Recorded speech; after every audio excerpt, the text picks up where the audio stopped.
চন্দ্ৰপুৰৰ পৰা কিনি অনা মচমচীয়া পালেং শাকৰ সৈতে ভাঙন মাছৰ তৰকাৰীখন ৰান্ধি কোনোমতে ভাতগৰা মুখত ভৰাইছিলোহে ঠিক তেনেকুৱাতে চিনাকি দাদা এজনে ফোন কৰি ক'লে বৌক পাৰ্টি এটা খোজা। মই বোলো বৌৰ কিবা ভাল খবৰ আছে নেকি? তেওঁ হাঁহি এটা মাৰি ক'লে বৌয়ে অসম সুন্দৰী পুৰস্কাৰটো পালে নহয়। বৌ এতিয়া 2023 চনৰ বৰ্ষশ্ৰেষ্ঠ মডেল।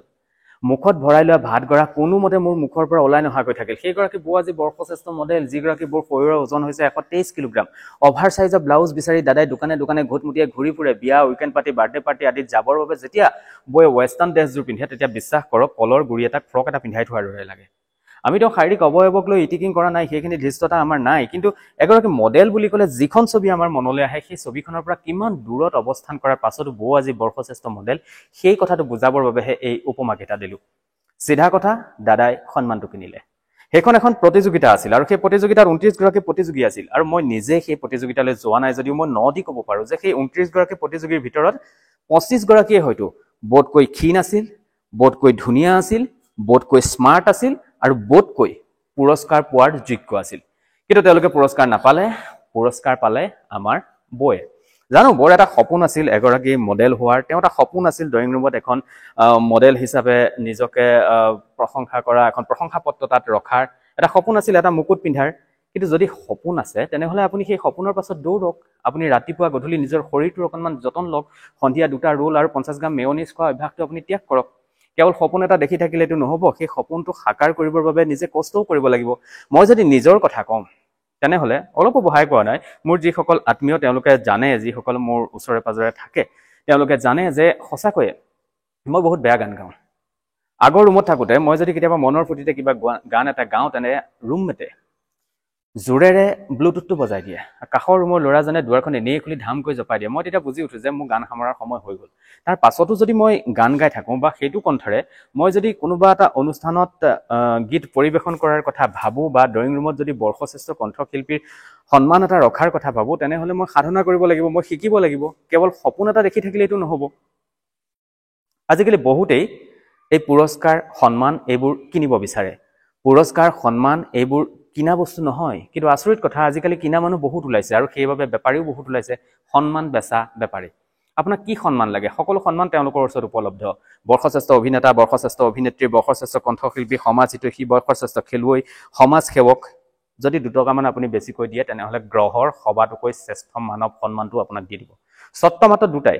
এটা, আপুনি টকাখিনি আগতেই দিব লাগিব আৰু দ্বিতীয় চৰ্তটো হৈছে সন্মুখত বহুৱাবৰ বাবে আপুনি কেইজনমান মানুহ আনিব লাগিব। এই চৰ্ত 2টা যদি আপুনি পূৰণ কৰে তেনেহ'লে পৰৱৰ্তী দিনা প্ৰেছ ক্লাবলৈ আপোনাক মাতি নি সেই মহান শিল্পী আপোনাক নমস্কাৰ বুলি আৰম্ভ কৰা এখন ডাঙৰ প্ৰশংসা পত্ৰৰে সতে এখন চেলেং পিন্ধাই আপোনাক মনে বিচৰা সন্মানটো তেওঁলোকে দি দিব। কিনাই কিনি আছে, বেচাই বেছি আছে, নিয়াই ড্ৰয়িং ৰুমলৈ নি সেইসমূহ সজাই আছে। বহুতে আকৌ নিজৰ স্বাৰ্থৰ সিদ্ধিৰ বাবে কাৰোবাক সন্মান দিয়ে। ভাইটি বৰদলৈয়ে মিডিয়াৰ ক্ষেত্ৰৰ সৈতে জড়িত আৰু সেইবাবে নেকি নাজানো সিদিনা হঠাতে কলাক্ষেত্ৰলৈ তেওঁক মাতি নি 2023 বৰ্ষৰ সাহসিকতাৰ পুৰস্কাৰটো তেওঁক দি দিলে। সেইজন বৰদলৈ সাহসিকতাৰ পুৰস্কাৰ দিছে, যি বৰদলৈ মঞ্চত সাহসিকতাৰ পুৰস্কাৰটো ল'বলৈ গৈ থৰথৰকৈ কঁপি আছিল। সেই বৰদলৈ সাহসিকতাৰ পুৰস্কাৰটো দিছে, যি বৰদলৈ সন্ধিয়া নিজৰ গেটৰ সন্মুখৰ যদি দোকানখনলৈ যাব লগা হয় তেতিয়া ব্ৰহ্মা আদি কৰি প্ৰাৰ্থনাটো গাই গাই যায়। ভূতে পাই বুলি গুৱাহাটী মাজমজিয়াত থকা অৱস্থাতো জেপত অনবতে সৰিয়হ কেইটামান লৈ থাকে।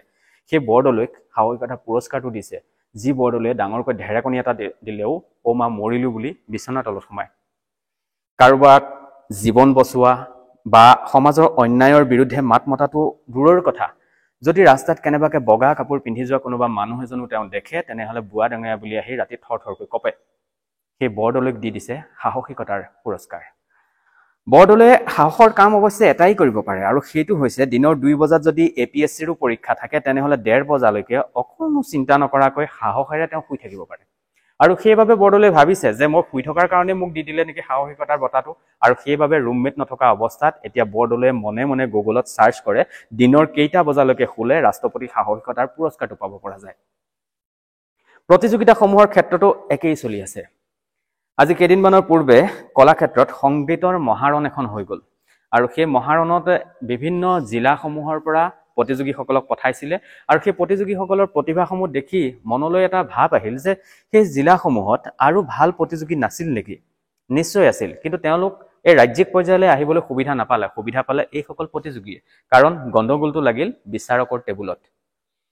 প্ৰতিযোগীৰ মাকে আগদিনা বিচাৰকলৈ ফ্ৰেণ্ড ৰিকুৱেষ্ট এটা পঠাই 2-3খনমান যদি ফটোত লাইক কৰি দিয়ে তেনেহ'লে বহু বিচাৰকে ভুল গৈ সৌজন্যতাৰ খাতিৰত পাছদিনা সেই সন্তানটো তেওঁৰ বা ল'ৰাটো বা ছোৱালীজনীক প্ৰথম দ্বিতীয় তৃতীয় কিবা এটা স্থান দি দিয়ে তাৰোপৰি কিছুমান প্ৰতিযোগিতাত আকৌ সিদ্ধান্তসমূহ কমিটিৰ সিদ্ধান্ত মতেহে হয় সেই প্ৰতিযোগিতাসমূহত যিসকল বিচাৰক থাকে তেওঁলোক একোটা পুতলা কমিটিয়ে পাছফালৰ চাবিটো পকাই সন্মুখত চকী 3খন দি তেওঁলোকক বহুৱাই দিয়ে চাবিটো যেতিয়ালৈকে ওলোটালৈকে ঘূৰি থাকে তেতিয়ালৈকে তেওঁলোকে সেই প্ৰতিযোগীসকলৰ প্ৰশংসা কৰিব তেওঁলোকৰ উজ্জ্বল ভৱিষ্যত কামনা কৰিব তেতিয়ালৈকে তেওঁলোকে জীৱনত আৰু এনেকুৱা ধৰণৰ প্ৰতিভা দেখা নাই বুলিও ক'ব এদিন অসমলৈ গৌৰৱ কঢ়িয়াই আনিব বুলিও ক'ব অঞ্চলটোলৈ গৌৰৱ কঢ়িয়াই আনিব বুলিও ক'ব কিন্তু পুৰস্কাৰটো আকৌ তেওঁলোকক নিদিয়ে পুৰস্কাৰ তেওঁলোককহে দিব যিসকলৰ নাম সেই কমিটিয়ে দিয়া লিষ্টখনত আছে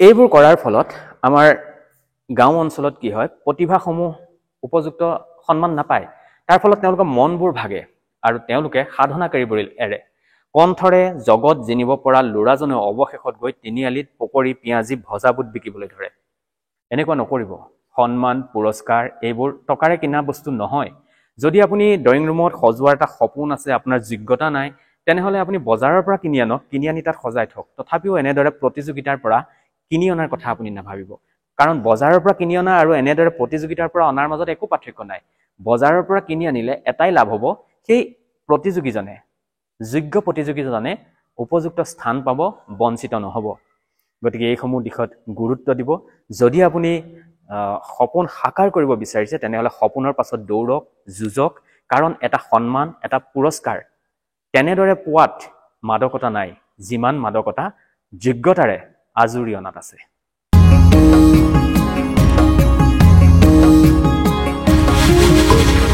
Oh,